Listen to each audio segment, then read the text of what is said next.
Halo, assalamualaikum warahmatullahi wabarakatuh. Balik lagi di channel Rara Matalik. Kali ini aku mau nge-share kegiatan aku nih. Diawali dengan persiapan aku mau nge-gym. Lanjut, kita bikin kurikulum anak belajar di rumah bareng-bareng ya. Untuk bunda-bunda semua, apa kabar? Semoga kita semua selalu diberikan kesehatan oleh Allah Subhanahu wa Ta'ala. Seperti biasa, setelah aku nganterin anak aku sekolah, aku mau nge-gym dulu nih. Biar supaya badannya lumayan enak, karena akhir-akhir ini tuh badan aku benar-benar gak karu-karuan banget.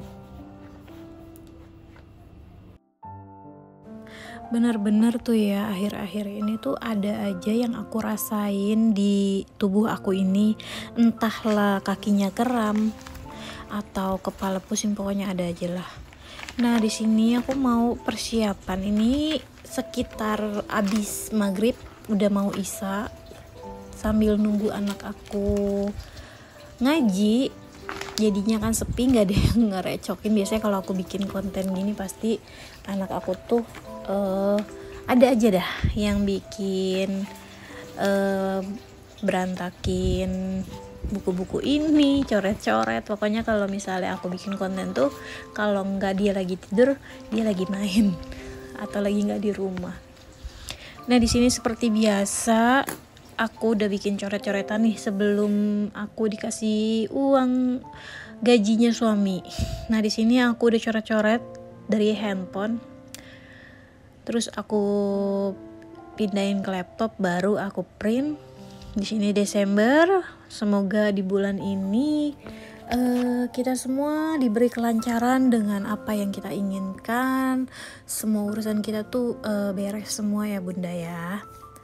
Nah, di bulan Desember ini seperti biasa, aku selalu ngebagi 3 pos dalam keuangan aku, yaitu living, saving, dan playing. Seperti biasa, living aku gunakan untuk hal-hal yang tidak bisa diganggu gugat atau tidak bisa diundur sama sekali. Pokoknya itu udah real, udah fix, udah nggak bisa diganggu gugat buat apa-apa lagi. Nah, itu adalah di pos living. Contohnya seperti bayar listrik. Nah, di sini aku udah tahu bayar listrik aku itu Rp730.000, karena setiap saat mau bayar listrik atau setiap tanggal yang harus dibayarkan, orang PLN itu WhatsApp aku bahwasannya total tagihan listrik aku sekian. Nah, di situ di living ada belanja bulanan, SPP sekolah anak, SPP kuliah suami aku karena dia masih kuliah juga, dan alhamdulillah aku bulan ini udah nggak bayaran lagi, aku udah lulus, jadi pengeluaran aku sedikit berkurang. Nah, lalu di situ ada kayak transport, aku masukinnya ke living karena kenapa? Jadi tuh memang udah kayak terhitung gitu. Suami aku yang sering bolak-balik ke kerjaannya kurang lebih 4 kali beli, jadi setiap minggunya itu sekitar 90 ribuan. Lumayan lah ya bun, kadang-kadang sih 70 ribuan gitu. Pokoknya jadi aku budgetin di situ 300 ribu aja. Dan seperti biasa ada transfer orang tua, di situ aku masukinnya living. Terus ada juga belanja buat makan seperti sayur kayak gitu-gitu yang buat masak sehari-hari ya, di luar jajan ya bun.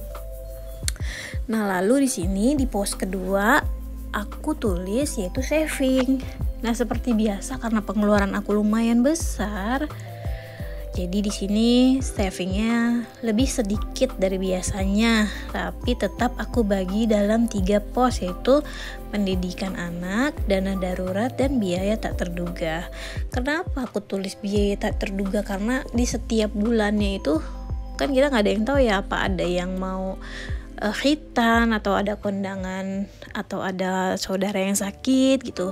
Jadi aku mau tulis dan aku bagikan 3 pos tadi. Nah, lanjut di sini aku mau membuat kurikulum belajar anak di rumah. Nah, jadi kita itu nggak mesti keluar juga untuk anak-anak usia dini. Jadi usahakan anak tidak menggunakan gadget di rumah. Nah, aku juga kemarin itu anak aku tuh benar-benar yang over untuk main gadgetnya gitu. Jadi di sini aku harus berubah gitu ya kan. Sebenarnya itu bukan anak yang harus berubah, akan tetapi orang tualah yang harus bisa merubah kebiasaan yang tidak baik itu gitu. Karena kalau misalkan kelebihan juga dengan screen time-nya itu akan membuat banyak dampak negatif, yang diantaranya bisa sakit mata atau kerusakan pada mata gitu ya kan. Kelelahan matanya akan menyebabkan dia kecanduan gadget yang bahayanya itu sungguh luar biasa. Jadi kita sebagai ibu-ibu, ayo mari kita bareng-bareng kita bikin kurikulum belajar anak di rumah bersama Rara. Jadi di sini aku tulis itu otomatis harus sesuai aspek yang untuk anak usia dini. Diantaranya ada 6: kognitif, bahasa, motorik, terus sosial, emosional, dan seni. Jadi di situ kita harus bagi-bagi nih seluruh aspeknya menjadi 1 minggu gitu. Kita tulis dulu nih pelajaran apa yang akan kita berikan kepada anak kita dalam 1 minggu ke depan. Nah di sini aku mau contohin di sini mencocokkan angka dengan gambar.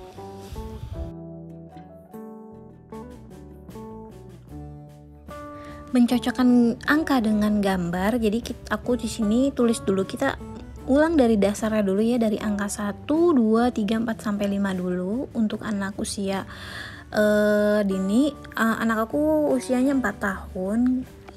Nah, di sini kita tulis gambar sesuai, bisa aja kita boleh menggunakan buku bekas atau kertas-kertas bekas, atau bisa ibu bunda beli buku tulis di warung-warung gitu, nggak usah samain kayak aku juga, nggak masalah. Yang penting ada bahannya, ada tempatnya, ada buku apapun bisa lah ya, bisa kalian print juga gitu.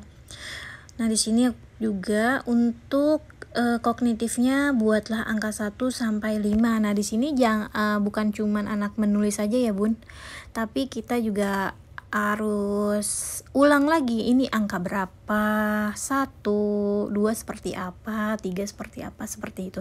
Nah kebetulan anak aku di sini dia udah bisa nulis, nggak perlu dititik-titikin lagi, jadi aku nulisnya seperti ini ya bun.